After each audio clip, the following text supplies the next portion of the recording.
Welcome to another edition of Around Town, where we focus in on the people and the places that affect your community. Today we're with Ted Pelosi, and we're also right now in back of the Haverhill Stadium. Thank you, Ted, for joining us. Well, my pleasure, Larry. Now let me ask you a few questions here. First of all, before we start our tour, let's, for instance, you were mayor at one time. Well, I was mayor from 1988 to 1993, but I had served on the city council for some 20 years before that. Right, and you were president for a while there. Oh, about 12 years I was president of the council, yes. Right. What would you say is the most impressive thing that your administration had done? Oh, I don't know if I could point to any one thing. We did build 2 schools during my administration, and there were other improvements made. Shortly, we'll be looking at what they call Riverside Park here, which was completed during my first years as mayor.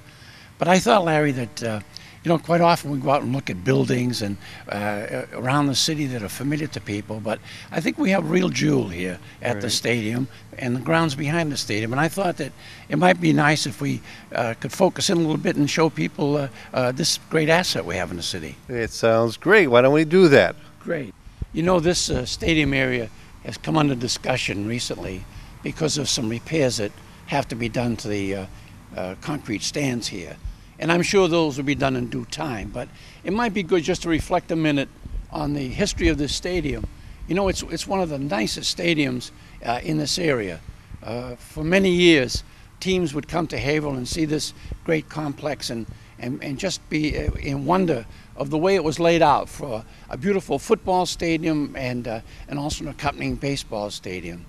And I was reflecting on this plaque that's behind me that although the stadium was begun in 1916, a lot of what we see here happened, it was completed in 1937.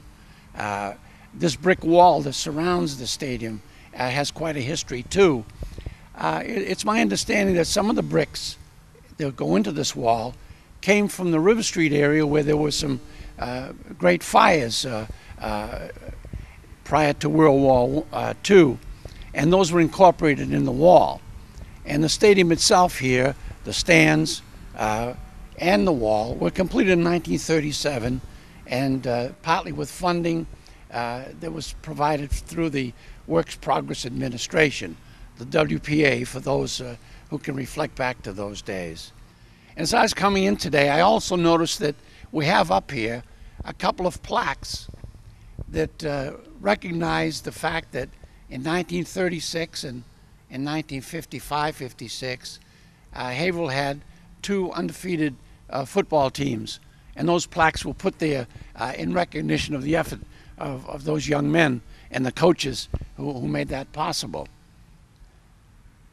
I'd like to also point out some of the features here at the field, Larry, so maybe we can go up and take a look at it. Yeah, Larry, this is a beautiful field here. The football stadium as well as a baseball field. It's a great combination, and it's well maintained. These stands now need work, as any structure does of this age, and I'm sure that in due time that there will be repairs made here, and it'll be back in full use. When I come here, I look up there into the press box, and I'm reminded of a colleague of mine, Bill Pike. Right. He and I served in the council together for several years, and now they've named a section of the press box Pike's Peak, which I think is appropriate.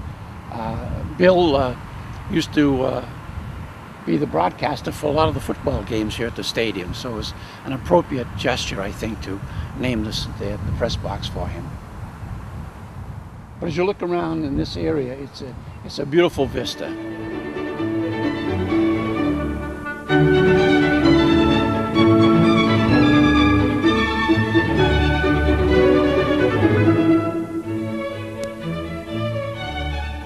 Larry, we're outside the stadium right now, and this back area is really beautiful. I guess they refer to this area now as Riverside Park, but it's a place that gets a lot of use. A lot of people come here to walk, play softball, Little League, tennis. There are tot lots, It's really a great place to visit. I know my wife and I, whenever we're here in Haverhill, we'll come down in the morning and take a walk around one of these laps around the field. Very good. It's 9/10 of a mile, so that's okay. about the limit of my walk. Yeah, it's a nice walk, though. It's a beautiful, beautiful walk. This particular area is well maintained. There are not a lot of people on staff, but they do a great job of keeping the fields in the play areas in great shape. And it's a beehive of activity. There are 5 softball fields here.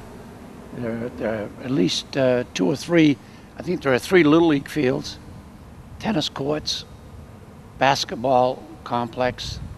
You know, as you look around here, you see some beautiful playing areas for Little League and softball, and you see how well maintained they are. You know, now that we've had a chance to take a mini tour of this whole area, I hope many people will take advantage, come here, see what we have, make use of it. It's one of the assets, one of the jewels of our city, and something we're very proud of, but we want people to enjoy it.